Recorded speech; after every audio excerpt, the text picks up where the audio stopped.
Bonjour à toutes et à tous et bienvenue à ce nouveau Good Morning Market. Nous sommes le mardi 11 août 2020 et la séance européenne a débuté en territoire positif, comme vous pouvez le constater ici sur ce graphique du DAX. Le DAX actuellement à 12 938 points, le CAC 40 qui a dépassé le seuil psychologique des 5000, très exactement 5003 points. Et donc une séance qui commence très fort. En Europe pour le moment. Et hier, les indices américains ont terminé la session en hausse avec principalement les valeurs cycliques qui ont évolué en territoire positif. Les valeurs technologiques ont sous-performé. Donc le S&P 500 a gagné 0,27%. Le Dow Jones a progressé d'1,30% et le Nasdaq à forte connotation technologique s'est replié de près de 0,39%. Alors l'optimisme s'est poursuivi pendant la session en Asie-Pacifique avec notamment le Kospi coréen, le Nikkei japonais, le S&P ASX 200 australien et le Nifty qui gagnent du terrain. Et donc on le voit actuellement, le DAX pendant la session européenne à 12 951 points. On va parler de la situation technique des indices européens lors de notre revue du compartiment action. Et Donald Trump qui a déclaré que la première phase de l'accord commercial ne signifie pas grand-chose pour lui. Il a répété une fois de plus qu'il ne voulait pas d'un autre accord avec la Chine pour le moment. Et la Maison-Blanche qui s'est déclarée profondément préoccupée par l'arrestation de Jimmy Lai, un militant pro-démocratique de Hong Kong. La Chine imposera sur les produits de Hong Kong, d'ailleurs, exportés aux États-Unis, la mention Made in China. Pour le reste de l'actualité économique et financière, selon la SCMP, TikTok souhaiterait obtenir le soutien du Royaume-Uni avant de transférer son siège des États-Unis au Royaume-Uni. La société souhaite que le gouvernement britannique exprime publiquement et clairement ce soutien. À noter qu'une explosion a été signalée près de la frontière entre l'Irak et le Koweït. Un convoi militaire américain aurait été la cible de cette attaque. Et Donald Trump a été évacué en plein milieu d'un point de presse après que des coups de feu aient été tirés dans l'enceinte de la Maison-Blanche. Et les émeutes post-électorales en Biélorussie se poursuivent. Les responsables ont déclaré qu'une personne est décédée lors d'affrontements avec la police. Donc voilà pour l'actualité économique et financière avec des indices européens qui poursuivent en territoire positif, CAC 40 à 5006 points déjà. Nous allons parler de quelques données dont nous avons pris connaissance très rapidement à Singapour. Baisse du PIB de 42,9% en deuxième trimestre. Les exportations sud-coréennes qui chutent de 23,6% en glissement annuel au cours des 10 premiers jours d'août. Et des données partielles qui indiquent une baisse des dépenses à 2 chiffres à Melbourne en Australie. À noter que Melbourne est en phase 4 de confinement. Donc voilà pour les chiffres dont nous avons pris connaissance. Aujourd'hui, encore une fois, le calendrier économique est dégarni, mis à part quelques données, notamment les données, le zoo allemand, donc ça ce sera à 11 h du matin, on passe directement sur le calendrier économique, donc 11 h du matin, zoo du sentiment économique, les mises en chantier au Canada à 14h15 et à 14h30, l'inflation IPP pour le mois de juillet aux États-Unis et enfin les stocks de pétrole brut, le rapport de l'API. Alors il y a eu du mouvement d'ailleurs sur le pétrole. J'en ai pas parlé avant, on va en parler très rapidement, le pétrole qui est parti à la hausse hier. Cela fait suite à l'annonce du chef de l'exécutif de Saudi Aramco, donc Amin Nasser, qui a déclaré qu'il voyait un rebond de la demande de pétrole en Asie, malgré le fait que de plus en plus d'économies dans un contexte où de plus en plus d'économies sont en train de déconfiner. Il y a tout de même une résurgence des cas, comme il l'a indiqué, dans certains lieux. Donc ça, c'était du côté de Saudi Aramco, ce qui a propulsé le pétrole WTI et le Brent à la hausse. Et en parallèle, au même moment, l'Irak a annoncé qu'il réduirait sa production de pétrole de 400 000 barils supplémentaires par jour en août et septembre afin de compenser sa surproduction des 3 derniers mois. Ce qui a bien entendu propulsé le WTI à la hausse et qui lui a permis donc de se stabiliser au-dessus de 40 42 $. Donc aujourd'hui, prochaine échéance pour les pétroles avec le rapport de l'API à 22h40. Donc en cause de la hausse actuelle du WTI, les annonces d'Amin Nasser, chef de l'exécutif de Saudi Aramco, mais également les annonces irakiennes qui sont survenues ce week-end. On passe sans plus tarder sur le compartiment action, un compartiment action qui débute fort aujourd'hui, on le voit ici avec des indices, même si les hausses ne sont pas les plus visibles sur les futurs américains, mais on le voit quand même ici avec le S&P 500, le Dow Jones et le Nasdaq qui évoluent en territoire positif. Donc le DAX en forte hausse, 12 944, nous allons apprécier la situation en données H1. Donc je vais réduire ici l'épaisseur de ma Chikuspan. Alors nous avions eu un premier signal ici lors du franchissement de cette moyenne mobile qui est venue rejoindre la Kijun. On a eu donc un franchissement, c'était le premier signal avec une sortie du nuage par le haut. On est allé chercher les récents sommets avant de se replier en direction de la SSB, excellent point d'entrée. Et donc on s'est affranchi tôt ce matin de ce prolongement de SSB qui était un des objectifs. Le prochain objectif est à 12 990, un dernier rempart avant le seuil psychologique des 13 000 points qui pourrait être un très bon point de vente d'ailleurs. Et donc voilà pour les objectifs à la hausse concernant le DAX avec cette magnifique bougie verte cette magnifique bougie verte de près de 170 points et ce n'est pas fini, elle ne clôture que dans 2 minutes 26. Qu'en est-il du Nasdaq? Le Nasdaq lui en donné H1 s'attaque à son nuage et tente de l'intégrer. Il ne parvient pas pour le moment. Donc nous sommes neutres sur le Nasdaq tant qu'on se situe très exactement dans la zone qui est délimitée en supérieur par le nuage, en inférieur par notre palier de Kijun. Donc ce sera notre zone de neutralité ici et on va donc une éventuelle sortie du nuage serait un signal d'achat. Donc voilà pour notre zone de neutralité. Si on sort ici par le haut, c'est pour aller chercher le récent record historique, voire en marquer un nouveau. Et si on sort ici par le bas, c'est pour aller chercher le récent creux aux alentours des 10 920. La zone de neutralité est marquée ici en jaune. Et donc la borne inférieure sera notre palier de Kijun et la borne supérieure sera notre SSB.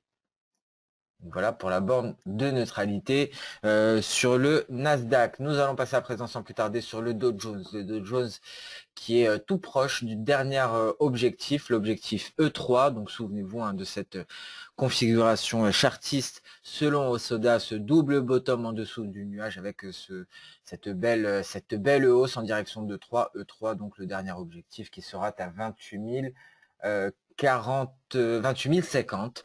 Nous avons atteint E1, E2, c'est le dernier objectif. On peut s'attendre à un repli une fois que ce niveau sera atteint. Voilà pour le Dow Jones qui va finaliser le dernier objectif que nous étions fixés. Qu'en est-il du S&P 500? Le S&P 500 qui est en train de lutter contre cette résistance, contre l'objectif justement de ce N haussier de Soda. Et donc l'objectif est actuellement atteint.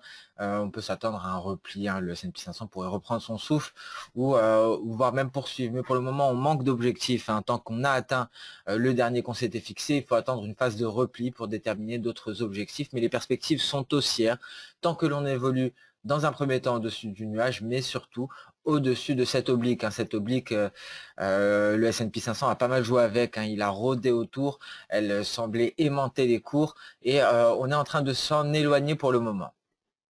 On passe à présent sur le compartiment des matières premières avec un repli du gold, ce début de séance européenne. On va voir cela en données H1. Le gold qui a donné plusieurs signaux de repli, donc on va les énumérer un à un, les signaux qui nous intéressent très souvent. Tout d'abord le signal Ishimoku avec cette sortie par le bas du nuage, un signal qui n'a été validé que très récemment, car la lagging span n'est sortie de son nuage par le bas que très récemment. D'ailleurs, on va essayer de voir à quel moment très exactement. C'était ici, tôt ce matin, à 7 h du matin, la lagging span valide le signal qui a été donné ici.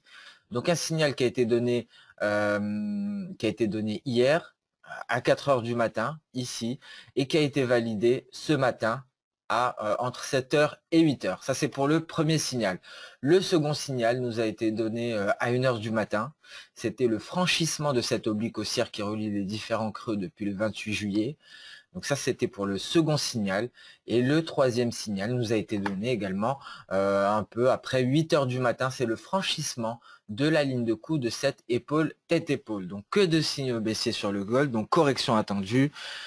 Ça correspond à la saisonnalité, justement, on en avait parlé lors d'une vidéo dédiée à l'or. On peut s'attendre à une phase de repli pendant le mois d'août, donc de consolidation un peu plus bas peut-être, avant une reprise du rallye en automne. Alors, ce n'est pas acté. Tout ce que l'on peut dire pour le moment, c'est qu'il y a des signaux de retournement baissier à court terme. En H1 pour le moment, il faut se rappeler qu'en journalier, hein, c'est simplement un franchissement de Tenkan. On pourrait aller se replier en direction de la Kijun éventuellement non loin des 1950 $. En journalier, c'est beaucoup moins conséquent. En H1, effectivement, on dirait un retournement de tendance majeur, mais c'est simplement un retournement de tendance à court terme. Et ici, on va s'intéresser à l'objectif, aux objectifs. Un premier objectif qui nous est donné par la hauteur de la tête, que l'on duplique au niveau du breakout. Le breakout a eu lieu ici, et donc ce qui nous donne un objectif à 1950 $.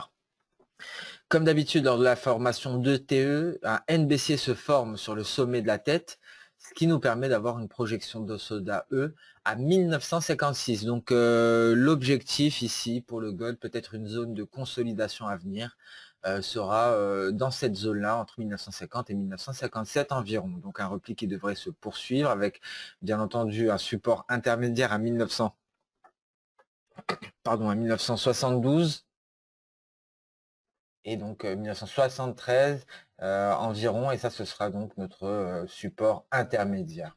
Donc voilà pour les objectifs sur le gold et le silver. Le silver avait donné un signal hier, hein, de la même manière, avec une sortie par le haut et une lagging span instantanément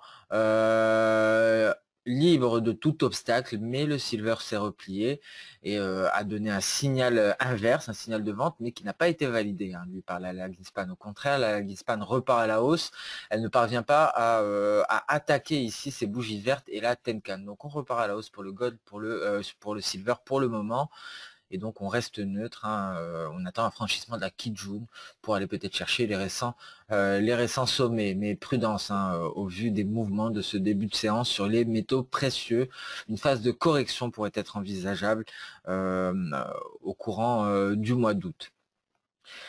Pétrole WTI à présent, devant vous le pétrole WTI en données journalières, voici en données H1, donc un pétrole WTI qui progresse à la hausse, un scénario baissier à court terme qui reste d'actualité tant que nous sommes en dessous des 42,63.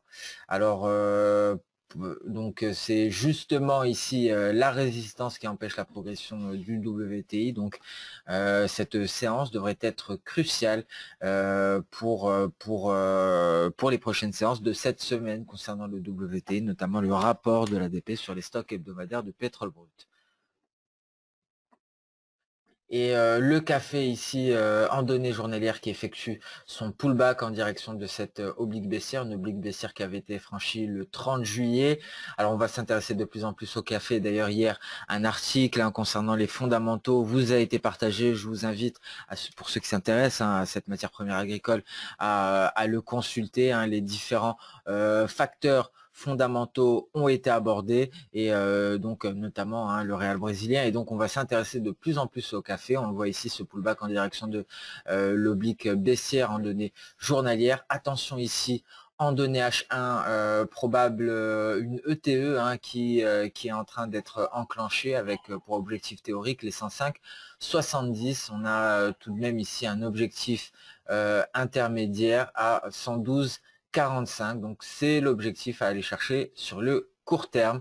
Donc prudence, hein, pour le café, et on peut vérifier ici encore une fois avec les projections d'Osoda notre objectif théorique de cette ETE en allant chercher la tête et l'épaule, et ça nous donne un objectif similaire à celui de l'objectif théorique qui nous est fourni par cette ETE, pardon, avec un objectif intermédiaire à 112,45 pour le café. Nous allons passer à présent sur le compartiment, sur le marché d'échange. Alors le biais vert qui a poursuivi à la hausse, hein, qui a retrouvé des couleurs mais qui fait face actuellement à une résistance, l'euro-dollar s'est replié et a atteint le premier objectif E1 ici. Alors c'est encore c'est un double top cette fois, selon la théorie Osoda, double top au-dessus du nuage Ishimoku en H1K a été formé. Nous avons atteint le premier objectif qui est à 1,1730. Nous sommes repartis à la hausse très certainement en direction de notre Kijun, hein, en vue de la tester, 1,1756, mais des perspectives qui restent baissières à court terme. On va attendre un franchissement de cet objectif pour envisager un repli en direction des 1,1680, dernier rempart avant l'objectif E2 à 1,1643. Et donc, bien entendu, hein, en cas de passage définitif en dessous des 1,1730, cela nous rapprocherait, hein, de ce scénario, des trois objectifs ici qui viendraient se réaliser. En tout cas, pour l'heure, hein, on ne parvient pas à s'affranchir de ce niveau. Nous l'avons atteint, certes, hein, c'est un premier objectif qui nous est donné par Osoda, mais on ne parvient pas à passer en dessous pour envisager un repli en direction de E2, soit un repli en direction de 1,1642. À noter qu'avant les 1,1642, il y aura un support, les 1,1680, qui pourrait freiner tout repli.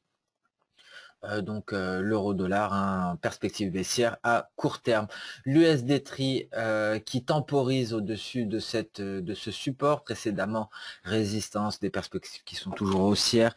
Pour l'USD TRI, les perspectives étant toujours extrêmement baissières pour le TRI, et donc nous n'allons pas développer encore une fois les fondamentaux, mais donc on pourrait assister très prochainement à une accélération haussière pour cette paire de devises exotiques.